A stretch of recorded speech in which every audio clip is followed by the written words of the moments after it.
Bismillahirrahmanirrahim. Assalamu alaikum. My name is Maria Akram and I am your biology teacher. Students, कैसे हैं आप लोग? उम्मीद है कि सब खैरियत से होंगे। प्यारे बच्चों, हमारा आज का टॉपिक है importance of water.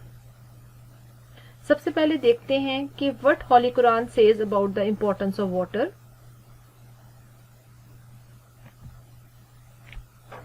We made every living thing from water. इस आयत की ट्रांसलेशन को देखें तो हमें दो चीजों के बारे में पता चलता है।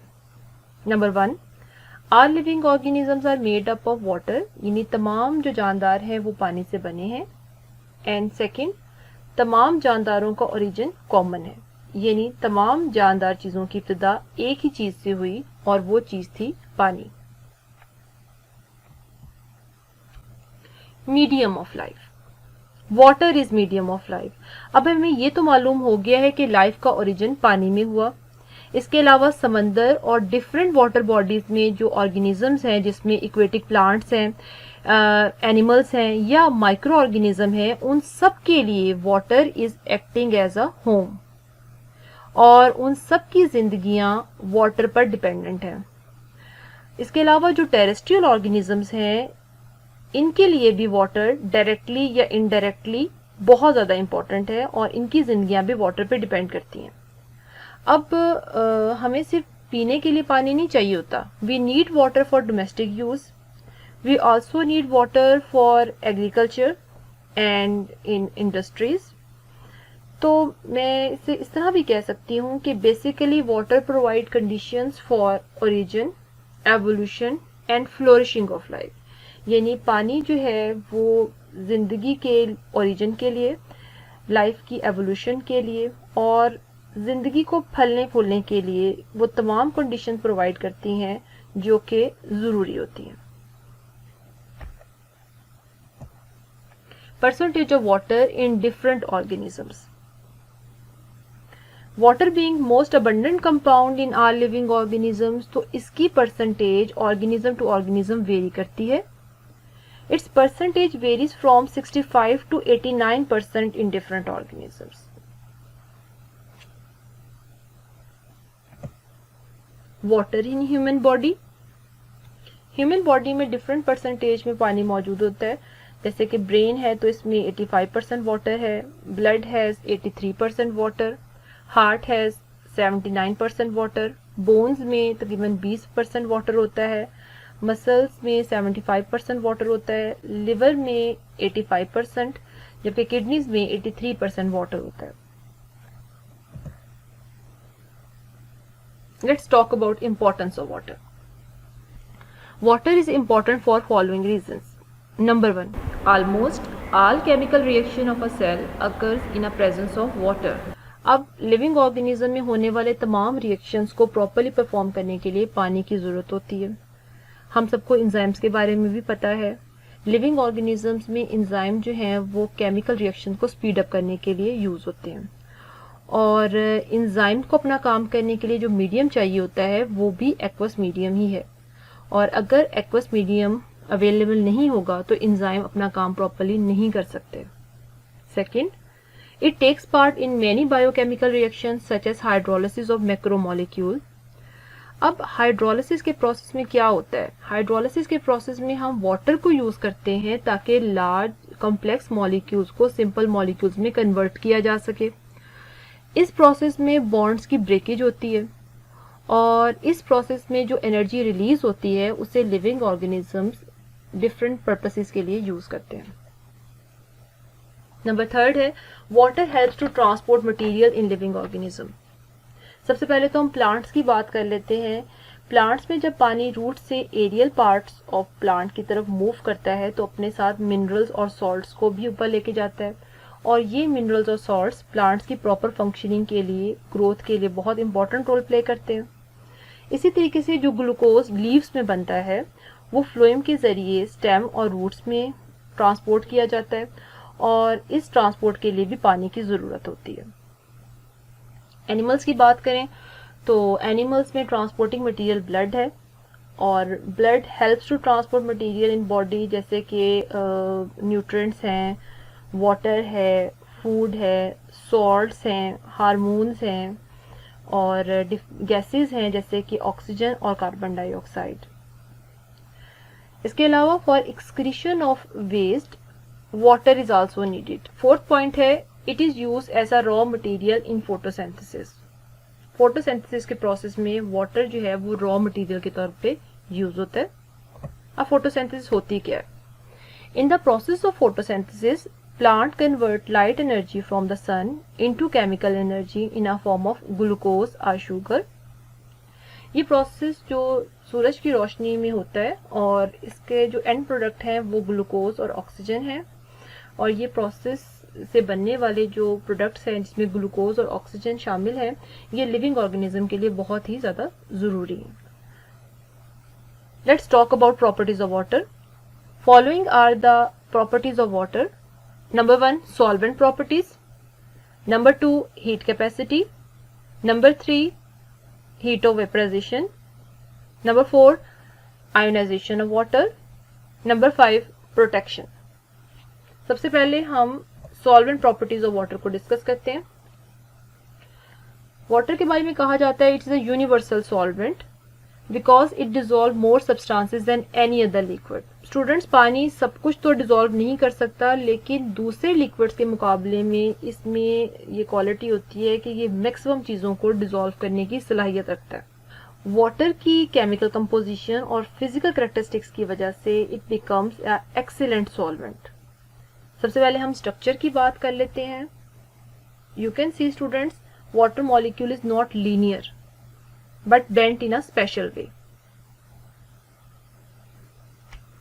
Two hydrogen atoms are bound to oxygen atom and making 104.5 degree angle.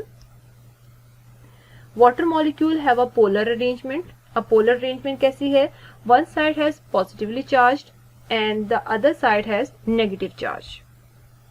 ये वाली साइड जो है इसकी पॉजिटिवली चार्ज है और this side has negative charge.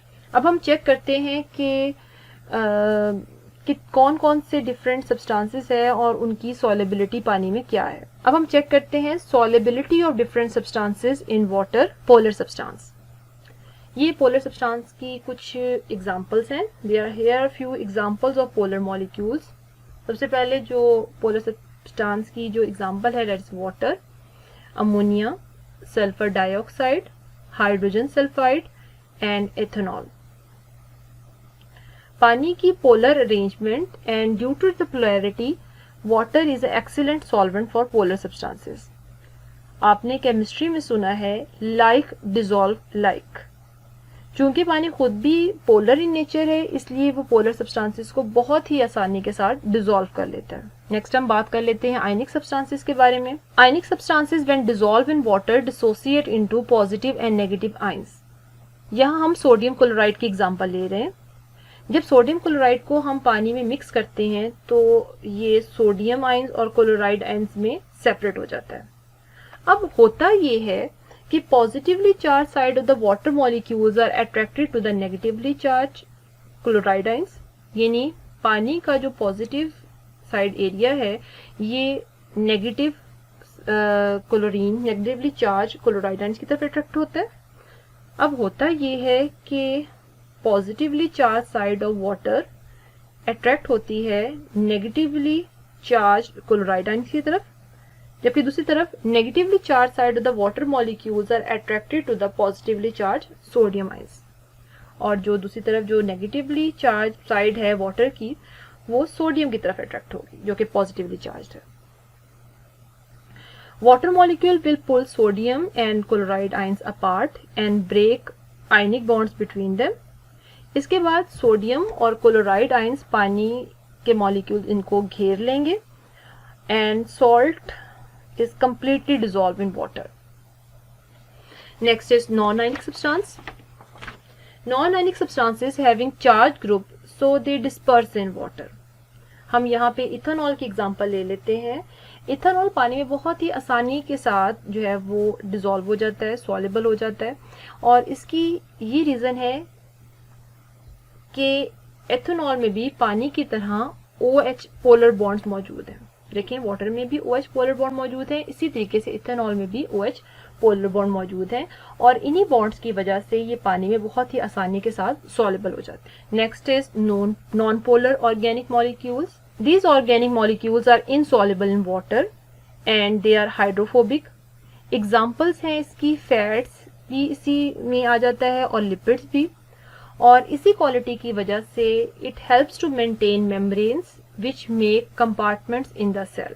अगर हम सेल मेम्ब्रेन के स्ट्रक्चर की डायग्राम देखें तो हम देख सकते हैं कि सेल मेम्ब्रेन दो चीजों से बेसिकली ज्यादातर बना हुआ है, लिपिड्स और प्रोटीन। ये लिपिड्स ना सिर्फ मेम्ब्रेन के स्ट्रक्चर को मेंटेन करते हैं बल्कि ओवरऑल मेम्ब्रेन के स्ट्रक्चर को सपोर्ट भी देते हैं। अब question is why solution is considered more favourable for chemical reaction. अब क्वेश्चन ये है कि पानी जो है वो ज्यादा फेवरेबल क्यों है केमिकल रिएक्शंस के लिए। अब इसकी रीजन ये है कि सॉल्यूशंस के अंदर जो आयंस और मॉलिक्यूल्स हैं वो बहुत आसानी के साथ एक जगह से दूसरी जगह जा सकते हैं और ये ज़्यादा बेहतर तरीके से एक दूसरे के साथ रिएक्ट कर सकते हैं। यही वजह है कि लिक्विड को हम ज़्यादा बेहतर कंसिडर करते हैं केमिकल रिएक्शन के लिए। In solutions ions and molecules move randomly and are in more favourable state to react with each other molecules and ions. इसके अलावा all chemical reactions in the cells are catalyzed by enzymes which work in aqueous environment। इसके अलावा तमाम जो enzymes काम कर रहे होते हैं उनको proper functioning के लिए जो medium चाहिए वो है aqueous medium या aqueous environment। अब हम पानी की एक और प्रॉपर्टी देखते हैं, डेट इज हीट कैपेसिटी। किसी कंपाउंड या मॉलिक्यूल में हीट को ऑब्जॉर्ब करने की जो सलाहियत होती है इसे हम हीट कैपेसिटी कहते हैं।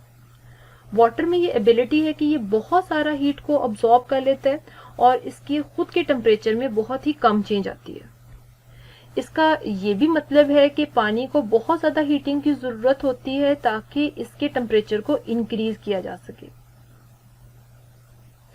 शदीद गर्मियों के दिनों में जब दर्जा हरारत बहुत ही ज़्यादा होता है तो हम देखते हैं कि नहरों और तालाबों का पानी ठंडा होता है और इसकी वजह यही हीट कैपेसिटी है। और अगर पानी में ये क्वालिटी ना होती तो दिन में समंदरों और दरियाओं का पानी इतना गर्म हो जाता कि वहां पे लाइफ सर्वाइव ही ना कर सकती। अब हम हीट कैपेसिटी को डिफाइन कैसे करेंगे।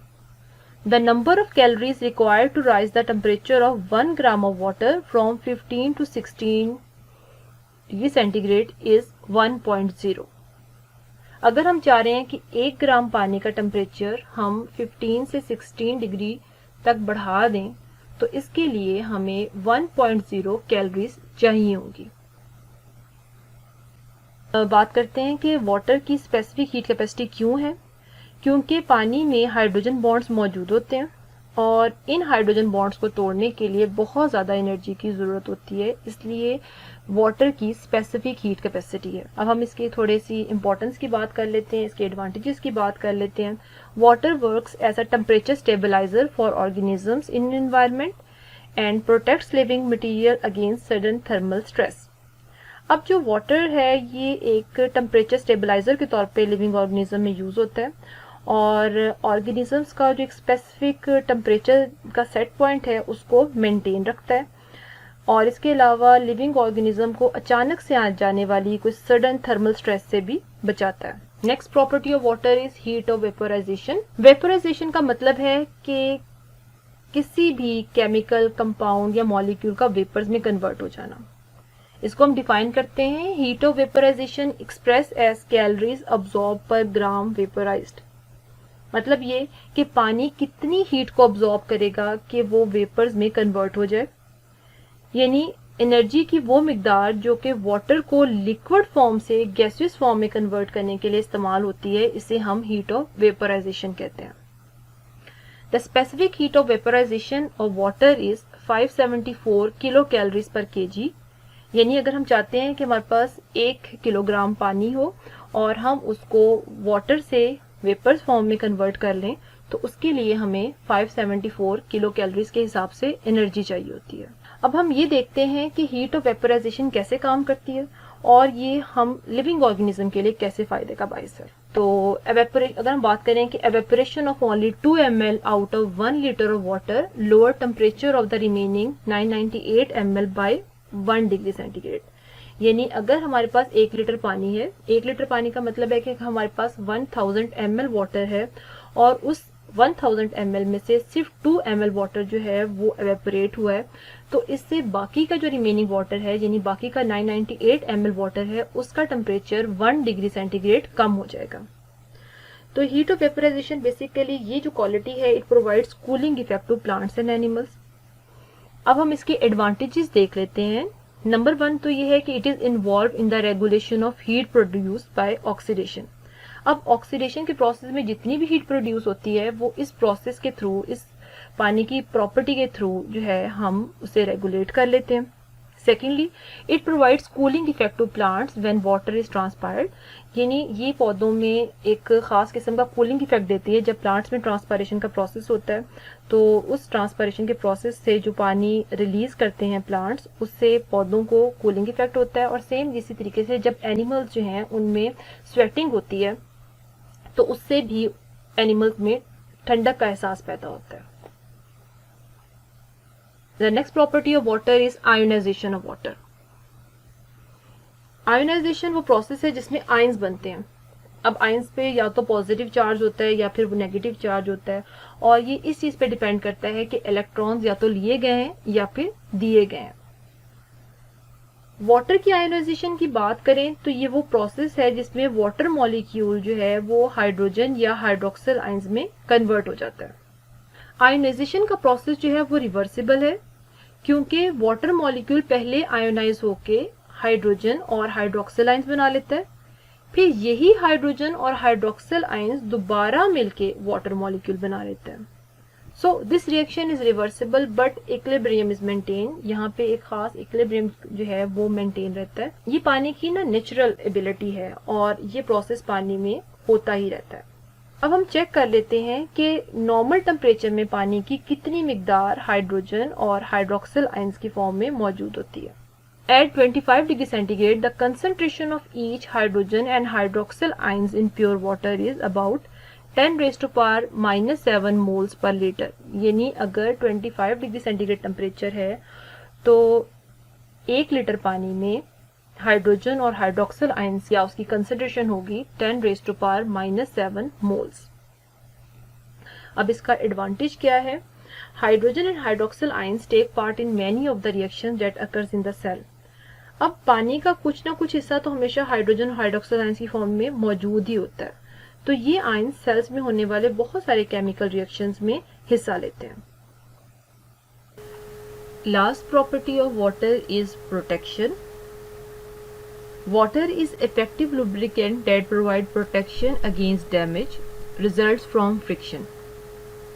पानी हमारे जिस्म में लुब्रिकेंट के तौर पे यूज होता है और फ्रिक्शन की वजह से होने वाले डैमेज से हमारे जिस्म को बचाता है। सबसे पहले हम बात कर लेते हैं टीयर्स की। Tears protect the surface of I from rubbing of eyelids. अब ये जो आंसू होते हैं ये पहले तो एक लुब्रिकेंट के तौर पे काम करते हैं, इसके अलावा it keeps surface of I moist, और टीयर्स का एक और फंक्शन ये भी है कि ये आंख में इन्फेक्शन होने से रोकती हैं। Water also forms a fluid cushion around organs that help to protect them from trauma. अब जो पानी है ये डिफरेंट ऑर्गन्स के इर्द गिर्द एक कुशन बना लेता है और इसका मेन फंक्शन यही होता है कि उन ऑर्गन्स को ट्रॉमा से और या तो फ्रिक्शन से बचाया जा सके। अब हमारी बॉडी में मुख्तलिफ तरह के फ्लूइड इस तरह के मौजूद हैं, लेकिन मैं ब्रीफली आपको बताऊंगी साइनोवियल फ्लूइड के बारे में, सेरेब्रोस्पाइनल फ्लूइड के बारे में और पेरिकार्डियल फ्लूइड के बारे में। पहले बात कर लेते हैं साइनोवियल फ्लूइड की। Synovial fluid reduce friction in synovial joints during movement. Synovial fluid जो है ये साइनोवियल जॉइंट प्रोड्यूस करता है और ये फ्रिक्शन से जॉइंट्स को बचाता है। Next one is cerebrospinal fluid. जैसे आप देख सकते हैं कि सेरेब्रोस्पाइनल फ्लूइड जो है हमारे ब्रेन में और स्पाइनल कॉर्ड में मौजूद होता है और इसका फंक्शन ये है कि it protects brain and spinal cord from trauma. इसके अलावा इट आल्सो प्रोवाइड न्यूट्रिएंट्स, और जो भी वेस्ट मटेरियल है उसको भी ये ट्रांसपोर्ट करने में, उसे भी रिमूव करने में इसका रोल होगा। अब हम पेरिकार्डियल फ्लूइड की बात कर लेते हैं। पेरिकार्डियल फ्लूइड जो है ये हार्ट के वॉल्स के इर्द गिर्द मौजूद होता है and it function as a lubricant and decrease friction during cardiac cycle. यहाँ हमारा आज का लेक्चर ख़त्म हुआ। अब मैं जल्दी से आज के लेक्चर को रिकैप कर देती हूँ। सबसे पहले तो मैंने आज आपको बताया water is a medium of life. तमाम ऑर्गेनिजम्स की ज़िंदगी जो है वो पानी पे डिपेंड करती है और कोई भी ऑर्गेनिज्म पानी के बगैर ज़िंदा नहीं रह सकता। इसके अलावा हमने डिस्कस किया percentage of water in living organisms. Living organisms में पानी की जो परसेंटेज है वो 65 to 89% होती है। इसके बाद हमने देखा कि ह्यूमन टिश्यू में वाटर की क्या परसेंटेज है। ब्रेन सेल्स में तकरीबन 85% वाटर होता है और बोन सेल में 20% पानी मौजूद होता है। इसके बाद मैंने आपको बताया कि what is the importance of water, पानी किस किस तरीके से डिफरेंट केमिकल रिएक्शंस को परफॉर्म करने के लिए चाहिए होता है और कोई भी बायोकेमिकल रिएक्शन पानी के बगैर पॉसिबल ही नहीं है। इसके अलावा ये भी बताया कि वाटर जो है वो फोटोसिंथेसिस के प्रोसेस के लिए रॉ मटेरियल के तौर पे यूज़ होता है। इसके अलावा जो कि बायोकेमिकल रिएक्शन है, जैसे हाइड्रोलिसिस का प्रोसेस है जिसमें हम लार्ज मॉलिक्यूल को स्मॉलर मॉलिक्यूल में ब्रेक करते हैं, उसके लिए भी पानी की ज़रूरत होती है। पानी इसके अलावा लिविंग ऑर्गेनिज्म में ट्रांसपोर्टिंग मटेरियल के तौर पे भी इस्तेमाल हो रहा है। फिर हमने प्रॉपर्टीज़ ऑफ वाटर का जिक्र किया। सबसे पहले मैंने आपको सॉल्वेंट प्रॉपर्टीज़ ऑफ वाटर के बारे में बताया कि water is a universal solvent. ये अपने अंदर पोलर, आयनिक, नॉन आयनिक सब्सटेंसेस को तो डिज़ोल्व कर लेता है, लेकिन जो नॉन पोलर सब्सटेंसेस हैं वो इस पे डिज़ोल्व नहीं हो पाते और फिर बाद में यही जो है मेम्ब्रेन्स बनाने के काम आते हैं। फिर इसके बाद मैंने आपको हीट कैपेसिटी के बारे में बताया। हीट कैपेसिटी को हम डिफाइन करते हैं कि specific heat capacity of water is the number of calories required to raise the temperature of 1 gram of water from 15 to 16 degree Celsius is 1.0। और पानी की जो क्वालिटी है ये लिविंग ऑर्गेनिज्म में टेम्परेचर स्टेबलाइज़र के तौर पे इस्तेमाल होती है। इसके बाद हमने हीट ऑफ वेपराइजेशन की बात की।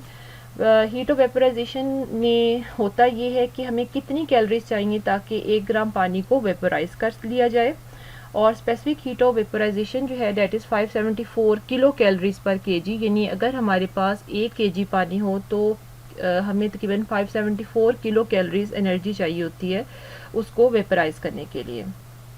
इसका भी बड़ा इंपॉर्टेंट फंक्शन है। ये लिविंग ऑर्गेनिज्म में कूलिंग इफेक्ट देती है। जब प्लांट्स के अंदर ट्रांसपायरेशन का प्रोसेस होता है तो उसमें पौधों को ठंडक का एहसास होता है। इसी तरीके से जब लिविंग ऑर्गेनिज्म जैसे एनिमल्स हैं उनके अंदर स्वेटिंग होती है तो ये प्रोसेस से उनको भी कूलिंग इफेक्ट होता है। फिर हमने आयोनाइजेशन ऑफ वाटर की बात की। Water molecule ionises to form hydrogen and hydroxyl ions. ये जो आयोनाइजेशन ऑफ वाटर का प्रोसेस होता है ये रिवर्सिबल प्रोसेस होता है और हाइड्रोजन और हाइड्रोक्सिल आयंस जो हैं क्योंकि सेल में मौजूद होते हैं तो ये बहुत सारे केमिकल रिएक्शंस पे पार्टिसिपेट करते हैं। और आखिर में मैंने आपको थोड़ा सा प्रोटेक्शन के बारे में बताया कि वाटर जो है ये लुब्रिकेंट के तौर पे यूज़ होता है और डिफरेंट ऑर्गन्स को फ्रिक्शन से और ट्रॉमा से बचाता है।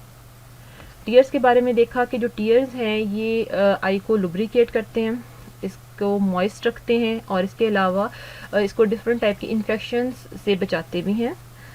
फिर मैंने आपको थोड़ा सा साइनोवियल फ्लूइड के बारे में बताया। साइनोवियल फ्लूइड जो है साइनोवियल जॉइंट्स प्रोड्यूस करते हैं और ये फ्रिक्शन से जॉइंट्स को महफूज रखते हैं ड्यूरिंग मूवमेंट।